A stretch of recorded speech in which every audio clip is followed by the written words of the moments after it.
Hello friends. तो कैसे हैं आप? बहुत दिनों बाद हम लोग फिर से एक वीडियो के साथ आए हैं, ठीक है। और इस बार हम लोग स्टार्टिंग से करेंगे, जो भी हमारा सिलेबस रहेगा प्री मिड टर्म का, मिड टर्म का, उस तरह से। और आज का टॉपिक है geography class 10 first chapter resource and development, ठीक है। इंपॉर्टेंट चैप्टर है क्लास 8 में। इसके बारे में आप ऑलरेडी इंट्रोडक्टरी क्लास कर चुके हैं कि रिसोर्स किसे कहते हैं, रिसोर्स के टाइप्स कितने होते हैं, रिसोर्स का इंपॉर्टेंस क्या होता है, ठीक है। सबसे बड़ी बात, सबसे इंपॉर्टेंट टर्म है कि रिसोर्स बोला किसको जाता है, व्हाट इज रिसोर्स, ठीक है। रिसोर्स के टर्म में 3 बातें कही गई है। वो 3 इंपॉर्टेंट जो पॉइंट है, फर्स्ट पॉइंट है कि अगर कोई चीज इकोनॉमिकली इंपॉर्टेंस है उस किसी भी सब्सटेंस का, तो रिसोर्स है, ठीक है। टेक्नोलॉजिकली अगर एसेसेबल है, यानी कि due to help of technology अगर हम उसको कन्वर्ट कर ले रहे हैं किसी भी यूजफुल प्रोडक्ट के रूप में, तो रिसोर्स है, ठीक है। या थर्ड इंपॉर्टेंट पॉइंट है कि कल्चरली एक्सेप्टेबल। अगर सपोज किसी religious place Mecca and Medina के नीचे अगर कोई बड़ा सा ऑयल फील्ड पाया जा रहा है, तो क्या मुस्लिम कम्युनिटी आपको ऑयल एक्सट्रैक्शन करने का परमिशन देगी? नहीं देगी, तो आपके लिए रिसोर्स नहीं होगा, ठीक है। रिसोर्स के लिए जो इंपॉर्टेंट टर्म है, जो 3 पॉइंट है, ठीक है। फर्स्ट क्या है कि इकोनॉमिकली इंपॉर्टेंस होना चाहिए उसका, और सेकंड है टेक्नोलॉजिकली एक्सेसिबल होना चाहिए, और थर्ड जो इंपॉर्टेंट पॉइंट है कल्चरली एक्सेप्टेबल होना चाहिए, उसको हम लोग रिसोर्स करते हैं, ठीक है। अब इसमें क्वेश्चन आता है कि how many types of resource, या basis of development, basis of origin, ठीक है, इन बेसिस ऑफ ऑनरशिप, इन सब के बेसिस पे कितने टाइप्स के रिसोर्स हैं, और इससे कुछ इंटरनल क्वेश्चन भी पूछता है। फर्स्ट जो आपको पॉइंट है basis of origin. Origin means की निकलने, उत्पत्ति के आधार पे जो एक्सट्रैक्शन हम लोग करते हैं किसी भी माइन से, तो उसके बेस पे रिसोर्स को कितने टाइप्स में डिवाइड किया गया, ठीक है। बेसिस ऑफ ओरिजिन रिसोर्स को 2 पार्ट में डिवाइड किया गया, बायोटिक और अबायोटिक, ठीक है। बायोटिक मीन्स लिविंग ऑर्गेनिज्म से रिलेटेड जो आपके पास रिसोर्स है वो बायोटिक रिसोर्स कहलाएंगे, और नॉन लिविंग ऑर्गेनिज्म वाले, जैसे non living things not organism, ठीक है, तो अबायोटिक कहलाएंगे। एग्जांपल लिविंग के लिए हम लोग कर लेते हैं फॉसिल फ्यूल्स जो भी है, वो बायोटिक रिसोर्स का एग्जांपल होता है। और अबायोटिक रिसोर्स में आप कुछ भी ले सकते हो, जैसे डिफरेंट टाइप्स ऑफ रॉक्स, क्या होगा, अबायोटिक रिसोर्स होगा, ठीक है। वाटर अबायोटिक रिसोर्स होगा। एक फर्स्ट पॉइंट हो गया कि बेसिस ऑफ ओरिजिन रिसोर्स कितने टाइप्स है, तो 2 टाइप्स, बायोटिक और अबायोटिक, ठीक है। उसके बाद सेकंड पॉइंट है आपका एग्जॉस्टिबिलिटी, ठीक है। एग्जिस्ट कितना देर तक वो कर सकता है, उस basis of exhaustibility resource can be classified into 2 parts, renewable और नॉन रिन्यूएबल। एग्जॉस्टिबिलिटी के बेसिस पे रिसोर्स को 2 पार्ट में डिवाइड किया गया है। फर्स्ट जो पार्ट है आपका renewable, and second one is non renewable, ठीक है। एक और इंपॉर्टेंट पॉइंट आता है, रिन्यूएबल क्या होता है और नॉन रिन्यूएबल क्या होता है, ठीक है। Renewable resource is also known as what, non conventional resource, ठीक है, and non renewable resource is known as conventional resource. इसको अलग अलग तरह से क्वेश्चन भी पूछ सकता है कि नॉन कन्वेंशनल रिसोर्स क्या होता है और कन्वेंशनल रिसोर्स क्या होता है, ठीक है। तो renewable resource is also known as non conventional resource, and non renewable resource is also known as conventional resource, ठीक है। एग्जॉस्टिबिलिटी के बेसिस पे रिसोर्स 2 टाइप्स के होते हैं, एक रिन्यूएबल और एक नॉन रिन्यूएबल, ठीक है। ऐसे रिसोर्स जिसको हम लोग रिन्यू कर सकते हैं बार बार, उसको क्या बोलते हैं, रिन्यूएबल रिसोर्स बोलते हैं। और ऐसे रिसोर्स जिसको हम लोग बार बार यूज नहीं कर सकते, जैसे पेट्रोलियम हो गया, आपका फॉसिल फ्यूल्स हो गया, तो नॉन रिन्यूएबल रिसोर्स का एग्जांपल होता है, ठीक है। ऑनरशिप, ठीक है। रिसोर्स ऑनरशिप के बेस पे रिसोर्स के कितने टाइप्स है, तो ऑनरशिप के बेस पे रिसोर्स के 4 पार्ट्स है। First one is individual. Individual means कि अगर कोई रिसोर्स किसी पर्टिकुलर पर्सन से रिलेटेड है, ठीक है, जैसे कि आपके पास कोई बाइक है, कोई कार है, तो वो इंडिविजुअल रिसोर्स का एग्जांपल है, ठीक है। कम्युनिटी रिसोर्स का मींस कि किसी इंडिविजुअल की उस पर अथॉरिटी नहीं रहती है, ऑनरशिप नहीं रहती, वो पूरी कम्युनिटी का वो रिसोर्स होता है। एग्जांपल के लिए अगर कोई आप अपार्टमेंट पे रहते हो, अपार्टमेंट के नीचे कोई पार्क है, तो क्या है, कम्युनिटी रिसोर्स का एग्जांपल है। या सपोज कीजिए कि हिंदू रिलीजन से रिलेटेड अगर कोई पार्टिकुलर रिलीजियस प्लेस है, सो क्या होगा, वो कम्युनिटी रिसोर्स का एग्जांपल होगा, ठीक है। क्वेश्चन जो आता है सबसे ज्यादा वो नेशनल और इंटरनेशनल रिसोर्स, ठीक है। नेशनल रिसोर्स किसको कहेंगे, इंटरनेशनल रिसोर्स किसको कहेंगे। इंडिया का आप मेनलैंड, इंडिया का अगर आप इंडिया का मैप देखते हो, तो इंडिया का जितना भी मेनलैंड है, ठीक है, या किसी भी कंट्री का जितना भी मेनलैंड है उसका, ठीक है, उसके अंदर में अगर कोई रिसोर्स पाया जाता है तो वो किससे रिलेटेड होता है, वो रिलेटेड होता है नेशनल रिसोर्स। वो किसका एग्जांपल होता है, वो होता है नेशनल रिसोर्स का एग्जांपल, ठीक है। तो क्या मेनलैंड में पाया जाने वाला रिसोर्स ही नेशनल रिसोर्स होगा, या इससे अदर कुछ टर्म है जो इसमें ऐड होते हैं।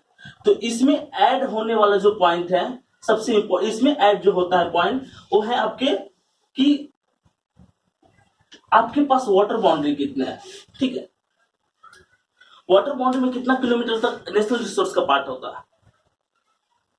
अब एक और इंपॉर्टेंट पॉइंट है कि इंडिया क्या है, एक पेनिसुलर कंट्री है। पेनिसुलर का means, peninsular means you know very well कि the land which is surrounded by three side of water, ठीक है।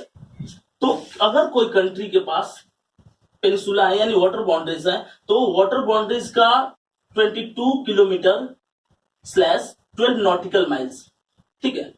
इतना अंडर में अगर कोई भी रिसोर्स है तो क्या होगा, वो आपका नेशनल रिसोर्स का एग्जांपल होता है। जैसे बॉम्बे है, ठीक है, बॉम्बे है is also example of national resource, क्योंकि बॉम्बे है अरेबियन सी में, ठीक है, जहां से 63% पेट्रोलियम एक्सट्रैक्शन होता है।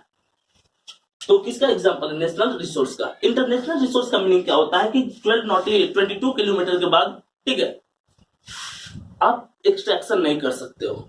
सबसे इंपॉर्टेंट पॉइंट, 12 नॉटिकल माइल्स से 200 नॉटिकल माइल्स तक कंट्री परमिशन, यूनाइटेड नेशन से परमिशन मांग करके एक्सट्रैक्शन करेगा, ठीक है।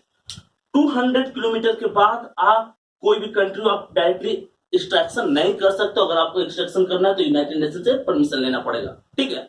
सो 1200 किलोमीटर के बाद जो भी एरिया आपका होता है, ठीक है, वो इंटरनेशनल रिसोर्स का एग्जांपल होता है। स्टेट्स ऑफ डेवलपमेंट, ठीक है, अभी ऑनरशिप के बेस पे 4 इंडिविजुअल, कम्युनिटी, नेशनल और international resource. States of development means resource, जो रिसोर्स का जो डेवलपमेंट हुआ है इस बेस पे रिसोर्स को कितने पार्ट्स में डिवाइड किया गया है, इसके कितने पार्ट्स, ठीक है। फर्स्ट वन इज पोटेंशियल, ठीक है। पोटेंशियल रिसोर्स का मींस कि हमारे पास वो रिसोर्स है, ठीक है, हमारे पास वो रिसोर्स है बट हम उसका यूज नहीं कर पा रहे क्योंकि हमारे पास टेक्नोलॉजी नहीं है, और या डिफरेंट फैक्ट, जो डिफरेंट इंपॉर्टेंट फैक्ट है उसके चलते हम लोग पोटेंशियल जो हमारे पास रिसोर्स है उसका यूज नहीं कर पा रहे हैं, वो पोटेंशियल रिसोर्स होगा। जैसे कि हमारे पास विंड एनर्जी के काफी बड़े सोर्सेस है, ठीक है, बट हम उस स्केल में विंड एनर्जी का यूज नहीं कर पा रहे हैं, वो किसका एग्जाम्पल होगा, वो होगा पोटेंशियल रिसोर्स का एग्जाम्पल, ठीक है। डेवलप्ड रिसोर्स का मींस होता है कि ऐसे रिसोर्स जिसको टोटली जिसको एक्सट्रैक्ट करने का मेथड हमको अच्छा से आता है और हम उसको काफी ज्यादा यूज कर रहे हैं, एक्सट्रैक्ट कर रहे हैं, वो आपका डेवलप्ड रिसोर्स होगा। जैसे कि बॉम्बे ऐसे आप पेट्रोलियम एक्सट्रैक्ट करते हैं, या रानीगंज से आप क्या करते हो, कोल, झरिया से कोल, ये सब एक्सट्रैक्शन क्या होता है, डेवलप्ड रिसोर्स का एग्जाम्पल होगा। आयरन जो आप डिफरेंट आयरन फील्ड जो है वहां से आयरन एक्सट्रैक्शन करते हो तो डेवलप्ड रिसोर्स का एग्जाम्पल होगा। स्टॉक का मींस क्या होता है, स्टॉक का मींस कि सपोज किसी के आपके पास 200 लीटर वाटर है, 200 लीटर कोई ऑयल है, ठीक, स्टॉक में उसमें 50 लीटर आप यूज किए तो 150 लीटर बचा हुआ है, वो स्टॉक का एग्जांपल होता है। तो बहुत सारे रिसोर्स जिसका हम यूज कर रहे हैं फिर भी अभी भी हमारे पास वो रिसोर्स है कुछ ना कुछ अमाउंट में, वो स्टॉक का एग्जांपल होता है, ठीक है। And fourth point, reserve resource. Reserve resource का मींस होता है कि हम जानते हैं कि रिसोर्स मेरे पास है, ठीक है, बट हम उसको यूज नहीं कर सकते, हम फ्यूचर के लिए उसको बचा करके रखे हैं और इसको हम लोग रिजर्व रिसोर्स करते हैं। अब रिजर्व रिसोर्स में एक चीज हम लोग 9th में भी किए थे कि जो क्या किया गया था, 3 पार्ट में डिवाइड कर दिया गया था, किसको, फॉरेस्ट को, और जो सबसे डेंस पार्ट था उसमें किसी की एंट्री नहीं दी जाती थी। तो वो डेंस फॉरेस्ट वाला पार्ट जो वो किस रिसोर्स का एग्जाम्पल हुआ, तो रिसोर्स का एग्जाम्पल हुआ रिजर्व रिसोर्स का, ठीक है, जिसको हमारे पास स्टॉक है लेकिन हम फ्यूचर के लिए उसको बचा करके रखे हैं। इंटरनेशनल रिसोर्स 200 नॉटिकल माइल्स होता है, ठीक है, और एक्सक्लूसिव इकोनॉमिक जोन होता है और इसमें एक्सट्रैक्शन कौन कर सकता है, ओनली यूनाइटेड नेशन, जो इंटरनेशनली ऑर्गेनाइजेशन है। डिप्लेशन ऑफ रिसोर्स, यहाँ पे हम लोग पॉइंट आउट करेंगे कि क्या वो रीजन है जिसके चलते रिसोर्स जो है डिक्लाइन हो रहा है, डिप्लेशन हो रहा है, कमी आ रही है रिसोर्स में, ठीक है। अनजुडिशियरी वे, ठीक है, हम लोग ज्यादा से ज्यादा यूज कर रहे हैं रिसोर्स का। जस्ट लाइक एग्जांपल कि अगर हमारे पास कोई नॉन रिन्यूएबल रिसोर्स है, ठीक है, अगर हम उसका ज्यादा से ज्यादा यूज करेंगे तो उसको उसके फॉर्मेशन में काफी टाइम लगता है, लेकिन यूज करने में हम तो उसको काफी जल्दी खत्म कर देते हैं। सो अनजुडिशियरी जो यूज है, ठीक है, वो डिप्लेशन ऑफ रिसोर्स का सबसे बड़ा रीजन है। और सेकंड पॉइंट है सस्टेनेबल डेवलपमेंट वाले पॉइंट हम ऐड नहीं करते इसमें, सस्टेनेबल डेवलपमेंट में रिसोर्स को यूज करते हैं बट हम इन्वायरमेंट को केयर नहीं करते हैं, तो वो भी डिप्लेशन ऑफ रिसोर्स का एग्जांपल होता है। या हमारे पास टेक्नोलॉजी नहीं है एक्सट्रैक्शन करने का, हमें निकालते टाइम भी बहुत सारे रिसोर्स को बर्बाद कर देते हैं। एग्जांपल के लिए अगर किसी ओसेनिक बेड में, ठीक है, अगर ऑयल फील्ड है, ठीक है, ऑयल का एक्सट्रैक्शन हो रहा है, अगर हमारे पास प्रॉपर टेक्नोलॉजी नहीं तो एक्सट्रैक्शन के टाइम में टोटली ऑयल क्या स्प्रेड हो जाता है, कहां पर, बहुत सारे सी और ओशियन में। तो डिप्लेशन ऑफ रिसोर्स मीन्स कि रिसोर्स कैसे बर्बाद हो रहा है, वो आ गया समझ में। सस्टेनेबल रिसोर्स का means sustainable development, sustainable term का मीन्स होता है कि अगर हम रिसोर्स यूज कर रहे हैं, ठीक है, तो हमको एक चीज टारगेट करना पड़ेगा कि हम रिसोर्स यूज करें तो इस यूज करने के टर्म में इन्वायरमेंट डैमेज ना हो, तो सस्टेनेबल डेवलपमेंट का पार्ट होता है। सस्टेनेबल डेवलपमेंट ही हम लोग को एडॉप्ट करनी चाहिए। और सस्टेनेबल डेवलपमेंट वाला पॉइंट जो है, ठीक है, टारगेट किया गया था और इसके थ्रू एक पर्सन थे जिनका नाम था ब्रूडलैंड, ठीक है, इन्होंने एक रिपोर्ट दी थी और उस रिपोर्ट में सस्टेनेबल डेवलपमेंट वाले पॉइंट को ऐड किया गया था। और ब्रूडलैंड ने कब रिपोर्ट दी थी, 1987 में, ठीक है।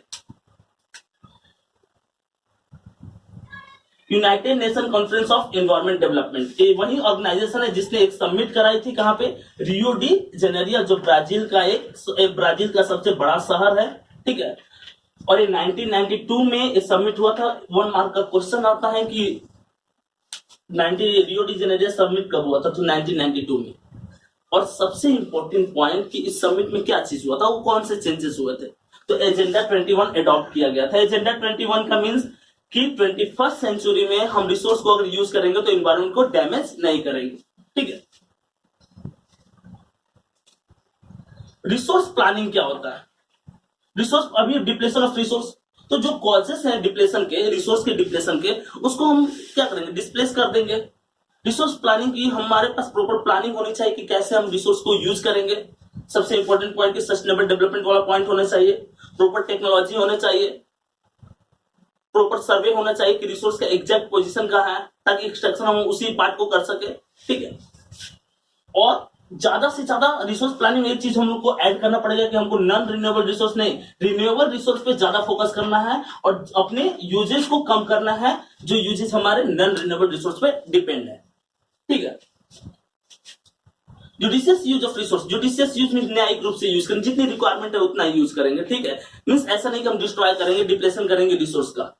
सो रिसोर्स प्लानिंग में जुडिशियस यूज ऑफ रिसोर्स होना चाहिए, सस्टेनेबल डेवलपमेंट यूज होना चाहिए, नॉन रिन्यूएबल रिसोर्स के जगह पे रिन्यूएबल रिसोर्स पे फोकस करना है हमको। We develop balance resource planning at national और state, balance resource planning national level पे भी करना है, स्टेट लेवल पे भी करना है, ताकि हम ज्यादा से ज्यादा रिसोर्स को बचा सकें, ठीक है।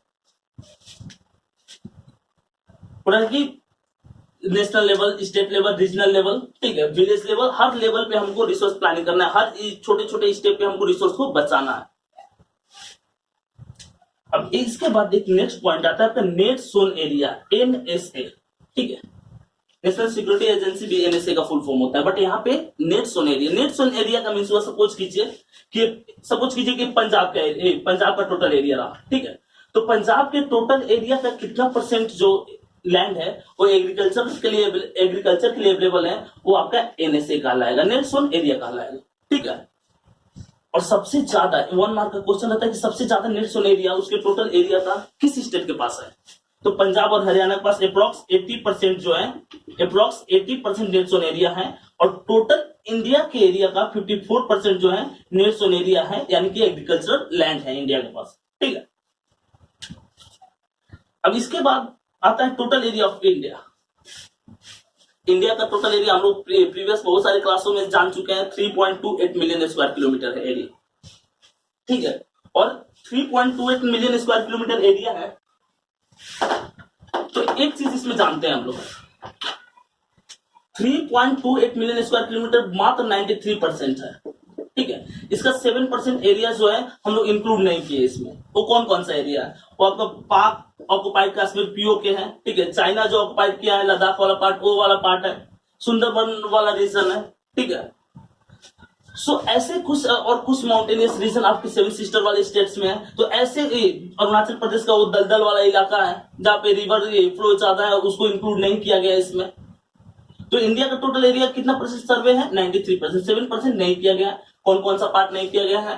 तो पीओके, चाइना ऑक्युपाइड जो आपका लद्दाख है, ठीक है, और जो ब्रह्मपुत्र रिवर और उसकी जो ट्रिब्यूटरीज है वो वाला एरिया इंक्लूड नहीं है इसमें। कुछ इंपॉर्टेंट एरिया जो उसके सुंदरबन डेल्टा का कुछ ऐसा एरिया जिसका सर्वे नहीं किया गया है, रन ऑफ कच्छ वाला एरिया। इसके बाद एक इंपॉर्टेंट पॉइंट होता है लैंड डिग्रेडेशन, ठीक है। लैंड डिग्रेड होने के कौन कौन से कॉजेस है इंडिया में?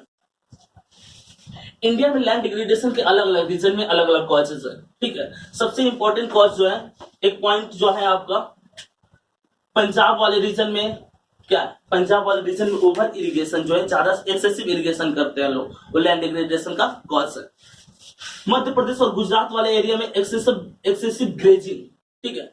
एक्सेसिव ग्रेजिंग जो है मतलब ये कैटल्स को छोड़ दिया जाता है और घास को क्या कर जाते, ग्रेज कर जाते हैं, जिससे कि वो लैंड टोटली क्या हो जाता है, डिग्रेड हो जाता है।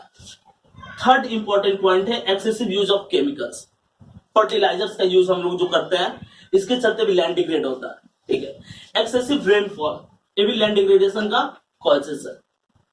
सो इस चैप्टर में हम लोग फर्स्ट पार्ट में, इसे चैप्टर को हम लोग 2 पार्ट में कवर करेंगे और फर्स्ट पार्ट में हम लोग इतना ही जानेंगे। और 4 पॉइंट लैंड डिग्रेडेशन का, तो फर्स्ट रीजन क्या है? एक्सेसिव इरिगेशन है। सेकंड रीजन क्या है? सेकंड रीजन आपका है excessive use of chemicals. Third reason क्या है? Excessive rainfall. फोर्थ रीजन क्या है?